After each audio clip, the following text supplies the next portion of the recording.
आपल्या सगळ्यांना माहितीच आहे काल देशाचे अर्थमंत्री माननीय निर्मला सीतारामनजी यांनी लोकप्रिय असं बजेट सादर केलेलं आहे.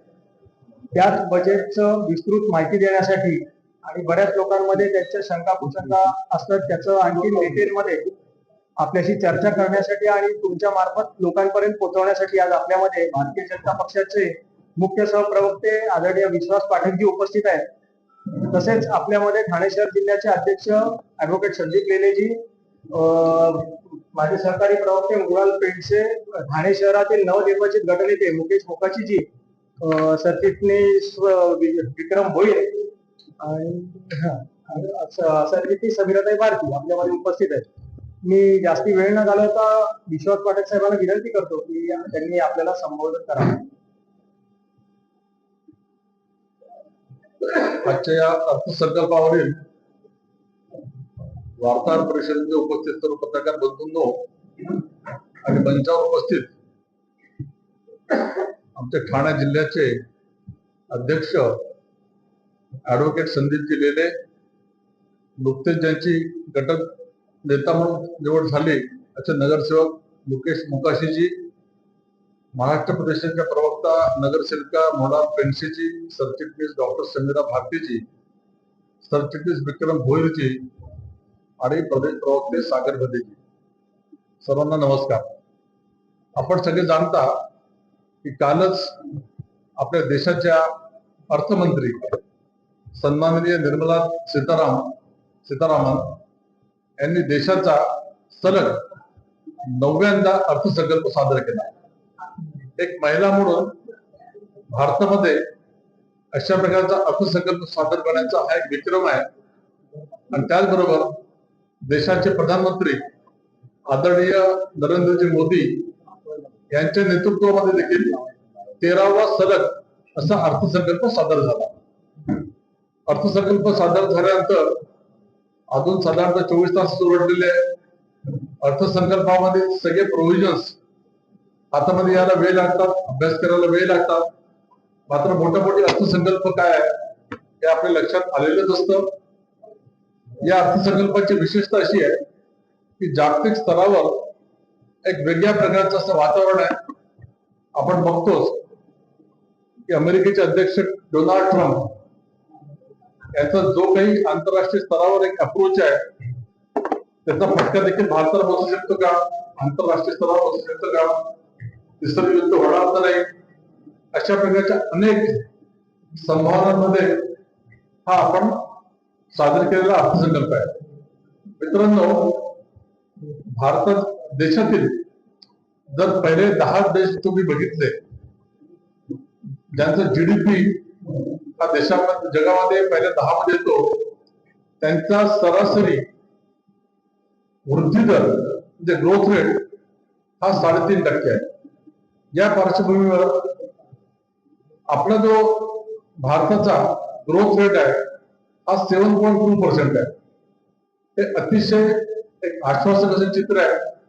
त्याचे कारण असं की आपल्या देशाला नरेंद्रजी मोदी गेल्या 13 वर्षापासून जे नेतृत्व लाभलं आहे आणि त्या नेतृत्वामुळे आंतरराष्ट्रीय स्तरावरचे जे निवेशक आहेत, भारतातले जे निवेशक आहेत, त्यांना आश्वस्त करणारं एक नेतृत्व आहे.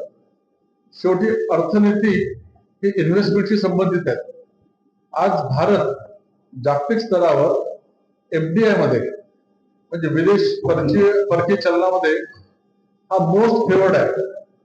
81 बिलियन US डॉलर एवढा एफडीआय भारतामध्ये आलेला आहे. त्यामुळे आपली अर्थव्यवस्था ही जोमाने पुढे जाते.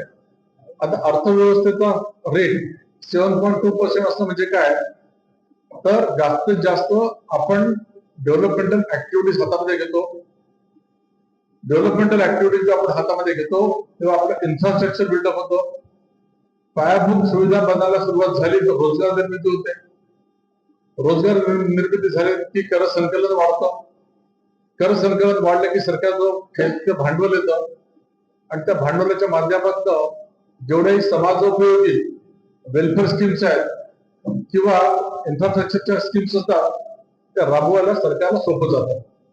हे करताना आर्थिक शिस्त ही अतिशय महत्वाची असते. त्या दृष्टीने देखील आपला जी वित्तीय तूट आहे ती मागच्या वर्षीपेक्षा आपली वित्तीय तूट कमी झालेली आहे। याचाच अर्थ आपला देश मोदीजींच्या नेतृत्वाखाली एक कुठेतरी ऑब्जेक्ट घेऊन चाललेला आहे असं दिसत आहे। जसं 2014ला मोदीजी जेव्हा प्रधानमंत्री झाले तेव्हा त्यांनी विकसित भारत अशी संकल्पना मांडली। 2047 पर्यंत भारत विकसित झाला पाहिजे त्या दृष्टीने प्रयत्न चालू केले। त्या प्रयत्नांना यश काय आलं याचा जर आपण मागोवा घेतला 2014ला आपला बजेटचा साईज हा 16 लाख कोटी होता, काल तो 54 लाख कोटीवर गेलेला आहे। आपला जीडीपीचा साईज म्हणजे स्वातंत्र्यानंतर 2014 पर्यंत जीडीपीचा साईज आपला हा 2 ट्रिलियन इकॉनॉमी होती आपली, ती 2 ट्रिलियन नंतर 4 ट्रिलियन झाली। आणि मोदीजींनी 2014 मध्येच म्हटलं होतं की 2023 पर्यंत म्हणजे अमृत कालापर्यंत आमची जी अर्थव्यवस्था 11व्या क्रमांकावर आहे तिला 5च्या आत आणायचं आहे। तर ती आज 4थ्या क्रमांकावर आलेली आहे आणि लवकरच ती 3ऱ्या क्रमांकावर येणार आहे। म्हणजे केवळ अमेरिका, चीन याच्यानंतर भारत देश हा 3ऱ्या क्रमांकावर अर्थव्यवस्थेमध्ये आलेला असेल। या पार्श्वभूमीवर जर आपण बघितलं तर कालचं जे बजेट आहे या बजेटमध्ये युवा, महिला, शेतकरी, डॉक्टर, इन्फ्रास्ट्रक्चर या सगळ्यांना चालना देणारा अर्थसंकल्प आहे। आता पायाभूत सुविधा जर आपण बघितल्या तर आपली यातायात सिस्टम म्हणजे ट्रान्सपोर्ट सिस्टम ही जास्तीत जास्त मजबूत करणं आवश्यक आहे। शेवटी स्पर्धात्मक जगामध्ये जर तुम्हाला वावरायचं असेल तर तुमची यातायात सिस्टम किती स्ट्रॉंग आहे हे बघितलं जातं। त्या दृष्टीने 7 बुलेट ट्रेन ची घोषणा झाली आहे। त्यापैकी एक मुंबई ते पुणे आणि पुणे ते हैदराबाद ही देखील एक बुलेट ट्रेन आहे। 20 असे हे रोडवेज म्हणजे जल वाहतूक जी आहे याला देखील आपण चालना दिलेली आहे। रस्त्यांच्या दृष्टीने डेडिकेटेड फ्रेट कॉरिडॉर म्हणजे ज्याच्यावर फक्त मालगाड्या चालतील। आज आपण मालगाड्या आणि पॅसेंजर गाड्या एकाच त्याच्यावर चालवतो, त्यामुळे मालगाड्यांना प्रायोरिटी मिळत नाही। त्यामुळे 25 किंवा 30 किलोमीटर प्रति अवर अशा स्पीडने त्या गंतव्यस्थानावर पोहोचतात। डेडिकेटेड फ्रेट कॉरिडॉरच्या माध्यमातून 70 ते 80च्या स्पीडने ते जातील। त्यामुळे अशा प्रकारच्या अनेक गोष्टी दिलेल्या आहेत। इन्कम टॅक्सच्या दृष्टीने देखील त्यांनी राहत दिलेली आहे। जसं आपण रिटायर्ड लोक डिपॉझिटरी मध्ये इन्व्हेस्टमेंट करतात त्यांना टॅक्स भरावा लागायचा, आता 15G 15H असे फॉर्म भरले तर त्यांना त्या बाकीच्या काही गोष्टी करायची आवश्यकता नाही आहे। मुलींसाठी प्रत्येक जिल्ह्यामध्ये एक वसतिगृह निर्माण होईल याची देखील काळजी घेतलेली आहे। कॅपेक्सच्या माध्यमातून 12,30,00,000 कोटी एवढं प्रोव्हिजन केलेलं आहे। एमएसएमई चालना देण्यासाठी एमएसएमई आपला हा बॅकबोन आहे।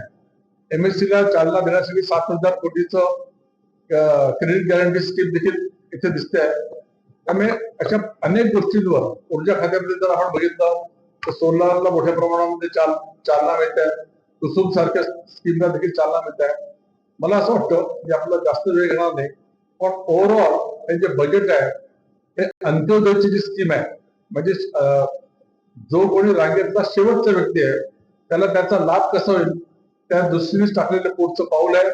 त्याच्यामध्ये जात पात धर्म हे कुठे न बघता शेवटच्या माणसाला काय लाभ होईल, तसं जर रस्ते तयार झाले तर रस्त्याचा लाभ हा प्रत्येक व्यक्तीला होतो।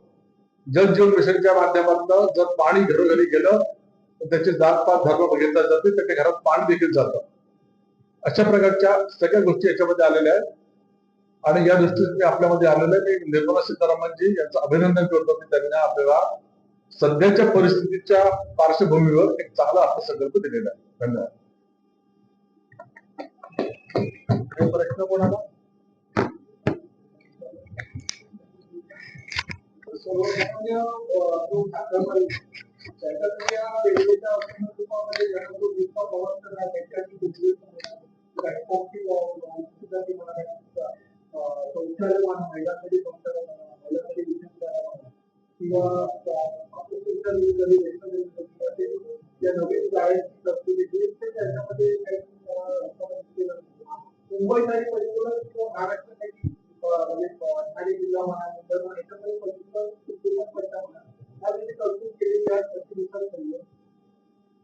बघा तुम्ही रेल्वेचा जर हा भाग घेतला तर रेल्वेमध्ये सातत्याने अश्विनी वैष्णवजींच्या माध्यमातून सुधारणा होतात।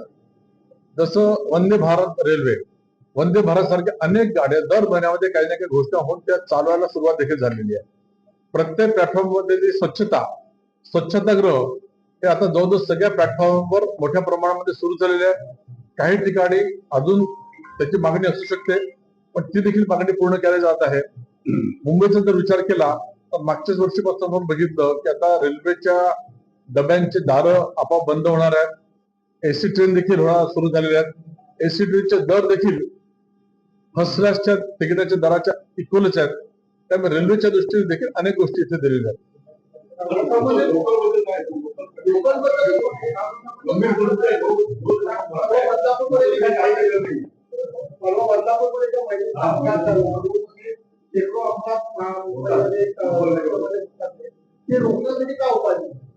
बघा, लोकलचा हा जो मुंबईचा ठाण्याचा हा जो विषय आहे, मुळात विषय असा आहे की प्रचंड लोकांची मागणी आहे, मात्र लोकल पूर्णपणे ती मागणी पूर्ण करू शकत नाही.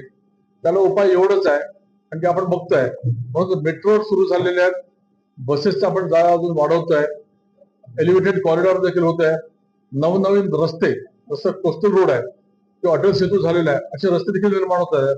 त्यामुळे समग्र विचार करूनच आपल्याला ट्रॅफिकवर काहीतरी सोल्युशन काढता येईल.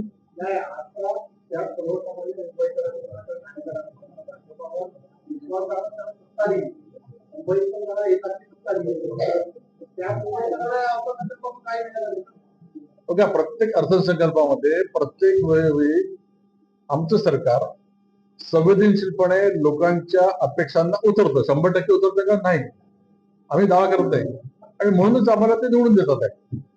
ठाणे टाउन कल्याण कॉरिडॉरचं जे ट्रॅक झालेले आहे ते ऍक्च्युअली नॉर्मल त्या लाईन मध्ये पण मेल गुड ट्रेन सगळे चालतात. तर त्याला ते ओव्हर 5 मिनिट मध्ये पार्टीमध्ये चालू होतं, तर इकडे आपण गाड्या वाढवणार तर ते क्राऊड मॅनेजमेंट क्राऊड थोडं आपण कंट्रोल करणार आणि फ्रिक्वेंटली लोकलचा आपण वाढणार. मुंबईचा लाईफ नवीन सबर्बन लोकल, तर त्याच्यामध्ये काय आहे का?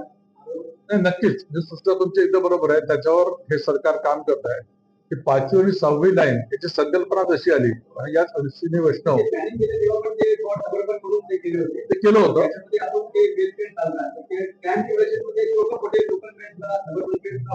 अजूनही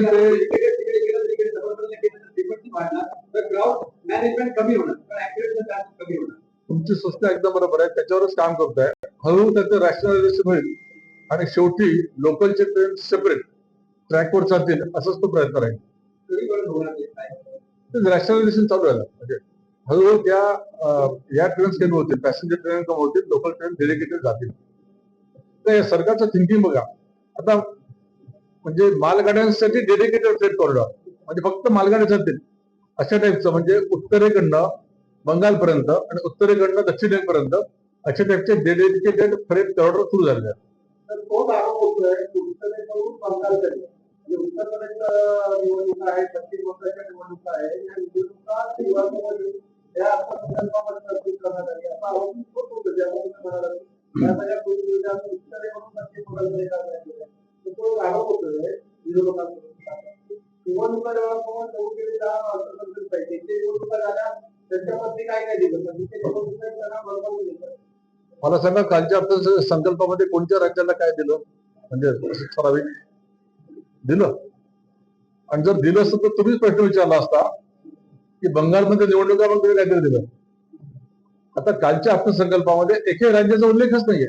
त्यामुळे विरोधकांना विरोध करण्यासाठी या गोष्टी ते सहज बोलतात, मात्र जनतेला कळत असतं काय चालू आहे ते.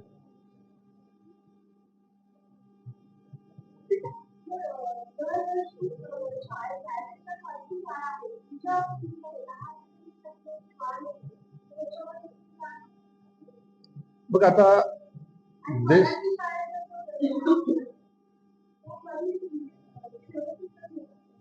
बघा, मराठी शाळांच्या दर्जाबद्दल चिंतेची बाब आहेच. त्या दृष्टीने राज्य सरकार पूर्णपणे प्रयत्न करत आहे. मात्र शाळा या प्रायव्हेटली चालतात, त्या पब्लिकली चालतात आहे. त्यामुळे सर्वच आपण शाळांचा जास्तीत जास्त उत्कर्ष कसा होईल या दृष्टीने सरकार म्हणून, राज्य सरकार म्हणून प्रयत्न करत आहे.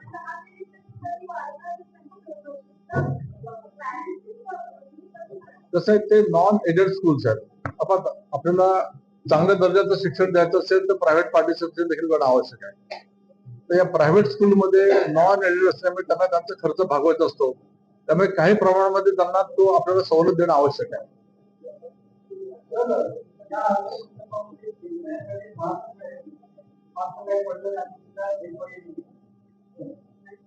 नाही, आता जयंत पाटील देखील असेल तर ठीक आहे, पण शेतकऱ्यांसाठी देखील इथे गोष्टी आहेत.